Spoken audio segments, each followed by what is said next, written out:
안녕하십니까. 경제적 코인 아빠 달봉이 아빠입니다.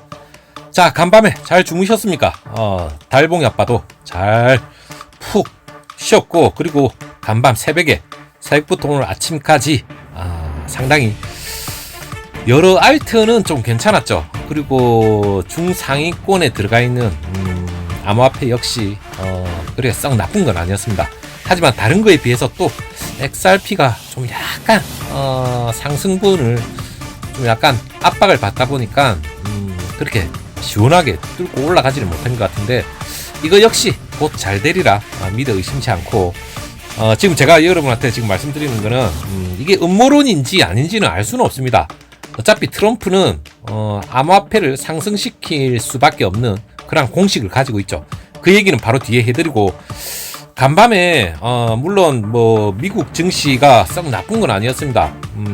초반에 좀 나쁜 느낌이 들었지만 암호화폐와 관련한 그런 얘기보다는 뭐 어차피 그거는 7일날 서밋에서 그 기대감도 있겠지만, 트럼프 관세 폭탄과 관련해서 한 달 면제, 비록 뭐 한 달 면제라도 시장에서는 그걸 긍정적으로 지금 바라보고 있는 것 같아요.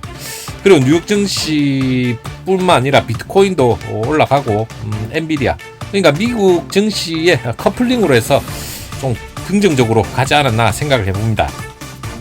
트럼프 행정부가 멕시코, 캐나다를 대상해서 25% 관세 부과 자동차에 한해서만 1개월간 적용을 면제한다. 그 얘기 때문이라도 뭐 이렇게 시장에서 긍정적으로 바라보니까 뭐 어쩔 수 없는 거죠.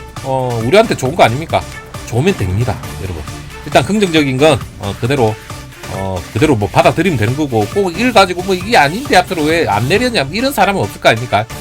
일단 트럼프 3대 공식을 바로 시작해 보도록 하겠습니다. 자, 트럼프 지금 보고 있는 것만 해도 트럼프 눈빛이 예사롭지 않습니다. 솔직히 경기 침체를 유도를 하고 돈 찍기를 하고, 그리고 암호화폐를 상승시킨다. 참 이거 제목만 보면 참 음모론 같은 음모론 아닌 음모론 그런 느낌이 들죠. 자, 암호화폐 업계의 대표적인 인물 중에 하나인 아서 헤이즈 들어보셨죠? 이 에세이 시리즈에서 세 번째 글을 공개했습니다. 제목이 땡땡땡 죽음의 키스라고, 키스 오브 데스. 이런 말 나오면 뭐 유튜브 알고리즘에서 뭐 썩 좋게 받아들이지 않기 때문에 땡땡을 처리한 것 같은데, 트럼프의 금융 전략, 그리고 연준, 페더럴 리저브, 움직임, 국가 부채 조작, 암호화폐 투자들한테 어떤 의미를 갖는지 가감없이 분석하고 있습니다. 일단 핵심 주제 자체가 부채, 유동성, 그리고 통제.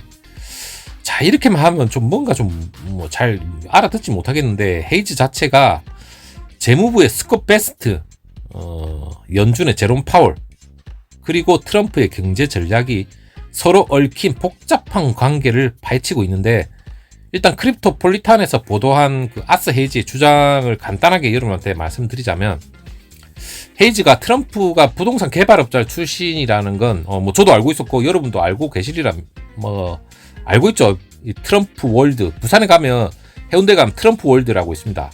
트럼프 그 빌딩이 있는데 그것만 보더라도 뭐 부동산의 한 획을 그은 인물로 볼 수도 있겠고, 일단 트럼프 자체가 저금리하고 공격적인 대출로서 그러한 전략으로 부를 축적하는 인물 중에 하나입니다.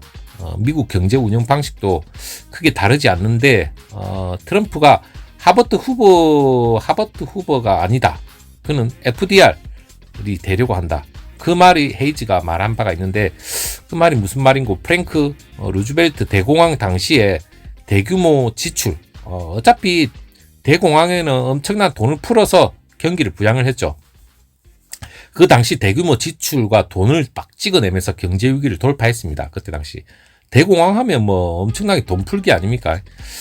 헤이즈도 트럼프 역시 같은 전략을 쓸 것이다 주장을 하고 있는데, 그 근거가 만약에 트럼프가 경제를 정상화할 의지가 있었다면 1930년대 수준의 대공황을 감수하면서 부실한 신용을 제거하려 했을 것입니다.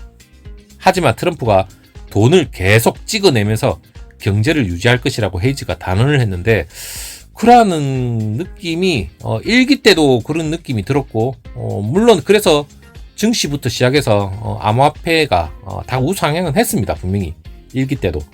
그렇다면 누가 돈의 흐름을 통제하겠습니까? 바로 스콧 베스트 재무장관과 제롬 파월. 이 파월 이거는 유명한 사람입니다. 이분 진짜. 그리고 연준 의장 제롬 파월.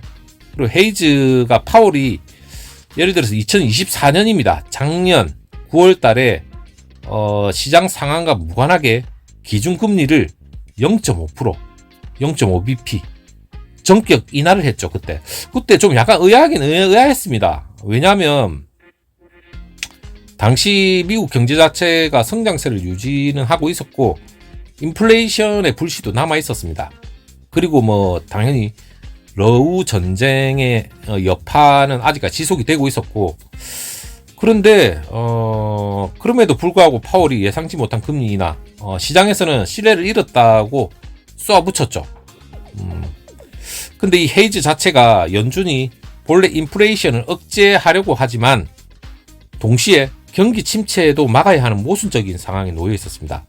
경기 침체도 막아야 되고 인플레이션도 억제해야 되고 뭐 어차피 연준은 월가 앞에서 통제를 하는 어차피 그들만의 자기네들의 리그죠.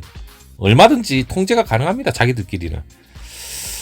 그렇다면 부채 상환이 비용이 너무 높아지면 결국에는 파월은 금리를 인하하면서 다시 돈을 찍어낼 수밖에 없다는 그런 논리인데, 자 한마디로 그렇기 때문에 경기 침체를 트럼프 같은 경우에는 이러한 여러 여건을 감안하다 보면 경기 침체를 첫 번째 유도를 합니다. 지금 자체도 금리가 아니라 관세죠. 관세 때문에 지금 경기 침체 우려가 지금 또 발생을 합니다. 그럼 경기 침체가 발생하면 경기 침체로 인해서 인플레이션이 수그러듭니다. 그럼 돈을 열심히 찍어내겠죠. 또 돈을 찍어내고 유동성은 늘어날 수밖에 없습니다. 그러면서 뭐 당연히 위험 자산인 증시와 암호화폐까지 동시에 끌어올리려는 그런 전략. 이게 과연 트럼프가 지금 당장 자기가 그렇게 하려고 의지를 가지고 하려고 하는 건지, 아니면 제가 트럼프에 대해서 나름 좀 비판적인 그런 게 있었다고 했죠. 트럼프 관련 암호화폐를 끌어올리기 위한 어느 정도의 지금 암호화폐 서밋, 가상화폐 서밋까지 지금 예고되어 있고, 그걸로 인해서 얼마든지 대통령이 한마디를 하고 대통령이 의지가 있으면 이 주식시장뿐만 아니라 암호화폐 시장도 들었다 놨다 할 수가 있습니다. 뭐 어떤 정책이 나오느냐에 따라서 얼마든지 시장은 유동적으로 움직일 수밖에 없죠. 그런데 지금 언론이나 기사에서는 암호화폐와 관련해서 트럼프의 전략이 어느 정도 나오고 있다는 그런 얘기가 나오고 있으니까 최근에 그래도 2월달은 역사적으로 암호화폐도 상승을 했는데 어떻게 보면 좀 약간 좋지는 못했죠. 그렇다면 3월달에 그 반전이 이루어질 수도 있는 가능성도 있으니까 여러분 열심히 멘탈 잡고 있고 꼭 붙들고 계시고, 여러분이 목표하는 가격대가 오면 과감없이 익절하시면 됩니다. 자, 그때 그 분위기 시그널이 오면 여러분하고 반드시 공유해 보도록 하겠습니다. 고맙습니다.